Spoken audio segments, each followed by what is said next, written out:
तमाम तर तफसील जैक के कन्वेनर जनाब मुश्ताक मलिक साहब ने बता दी हैं। इसमें सिर्फ ये है कि जितने जैक के अंदर तंजीमें हैं सियासी और गैर सियासी, जी ये यहाँ पर अब जो जैक के जो मेन लोग यहाँ पर है, हमारे निज़ामुद्दीन साहब कांग्रेस के स्पोक्समैन, उस्मान खान साहब ऑर्गेनाइजिंग सेक्रेटरी, हमारे अकबर हुसैन साहब साबिक़ा chairman minority finance corporation BRS party, Rahimullah Khan Niazi sahab BRS party, हमारे इंडियन यूनियन मुस्लिम लीग के सदर साहब, माफ़ करना नाम भूल गया, शकील एडवोकेट साहब, हमारे समाजी कारकुन डॉक्टर तौफीक अहमद वहादत इस्लामी, और हमारे सलीम भाई है, और हमारे मन्नान भाई CPI, ये तमाम लोग, हाफिज़ सुल्तान मुजाहिद जमीयतुल उलमा की, ये तमाम लोग अब बैठकर जो भी तय किए हैं, इसमें अहम बात यह है कि 26 अप्रैल बरोज़ हफ्ता बाद नमाज ज़ोहर ये तेलंगाना मार्च का ऐलान किया गया है। और 26 अप्रैल से पहले हमारे को 3 जुमा आ रहे हैं, तो इन 3 जुमा में भी इस 26 अप्रैल की तेलंगाना मार्च का पब्लिसिटी करना हर फ़र्द का ज़िम्मेदारी है। ये एक अमजदुल्ला खां, मुश्ताक मलिक यहाँ पर जितने लोग बैठे हुए नहीं हैं, क्योंकि जो NRC था वो शहरियत पे हमला था, और ये जो वक्फ अमेंडमेंट ये शरीयत पे हमला है। तो इससे पहले जब शहरियत पे हमला किया गया था तो हैदराबाद और तेलंगाना वालों की एक मिसाल थी कि हम पूरे हिंदुस्तान में नहीं बल्कि जितने एहतजाज हुए थे सब कामयाब थे, लेकिन सबसे अव्वल और सबसे बड़ा जो इजलास हुआ था वो 1 मिलियन मार्च था, आप लोगों के ताउन से हुआ था, तमाम जमातों के ताउन से हुआ था। अब भी हम उम्मीद करते हैं कि एक फ़र्द या अंजुमन नहीं बल्कि सारों के लिए है, ये शरीयत पे हमला है। और अगर आज हम घर से नहीं निकलेंगे, कई लोग ये सवाल कर रहे हैं सोशल मीडिया पे कि अब एहतजाज करने से क्या फ़ायदा, सदर जमहूरिया की साइन हो चुकी है। देखिए, हिंदुस्तान की तारीख़ उठाकर देखिए, कई क़ानून, कई बिल, कई फ़ैसले ये जो है ताकत की बुनियाद पर बदले जाते हैं और ताकत की बुनियाद पर बरफ़दान में डाले जाते हैं। हम अपनी ताकत का मुजाहरा करने में नाकामयाब रहे, इसलिए बाबरी मस्जिद का फ़ैसला जो है आस्था की बुनियाद पर आया। अगर हम भी हो सकता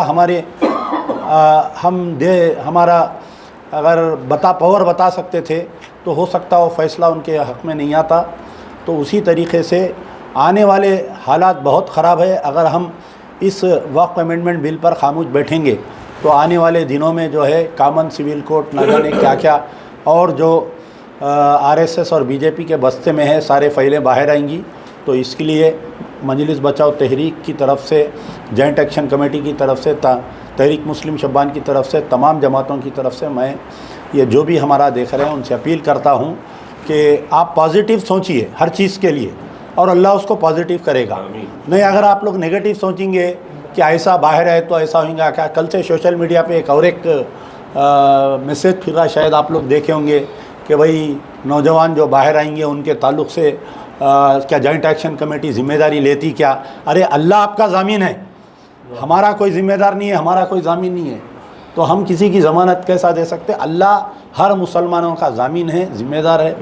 तो इस वास्ते क्योंकि ये एक अनडिक्लेयर्ड इमरजेंसी हो गई है यहाँ पर, आप देखिए उनकी हिम्मत इतनी हुई BJP की कि आज उनके पास मेजॉरिटी नहीं है, उसके बावजूद दूसरे पार्टियों को डरा के हिंदुत्व के नाम पे ये लोग वोट लेकर ये बिल को पास किए हैं, एक्ट बनाए हैं। इंशाल्लाह जैसा किसानों के बिल को वापस लिया गया था, उसमें तरमीम लाया गया था, 2 साल एहतजाज करे, कई किसानों के जो उनके घरों के ख़वातीन की डिलीवरी रोड पे हुई, वहाँ पर मेकशिफ्ट हॉस्पिटल्स बनाकर उनके सर्जरीज करे थे।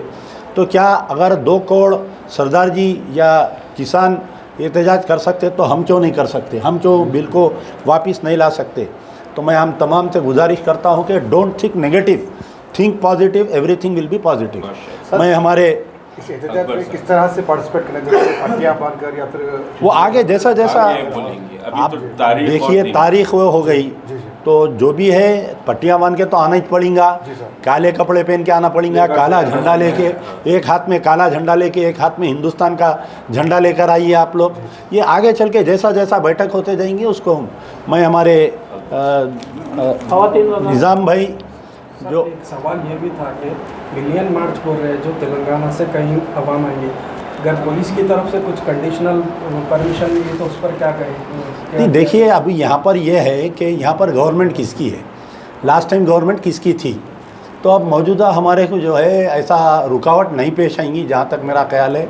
कांग्रेस के बड़े पुलिस की तरफ से अगर कुछ भाई गवर्नमेंट से हम बात कर रहे हैं ना, पुलिस का क्या है बोलिए आप। मैं हमारे निज़ामुद्दीन साहब से हालात का जो भी है मुकाबला किया एमपीटी के सदस्यों की तरफ से कुछ बताया गया है। एमपीटी के जिम्मेदार है, जिसमें स्पोक्समैन है ना भाई, पार्टी खुद यहाँ पर पार्टी खुद यहाँ है, है। मुश्ताक भाई खुद हमारे थिंक टैंक है हमारे अपने एहतजाजों में इजलासों में इसका तबलीग करिए और इसके बारे में बोलिए।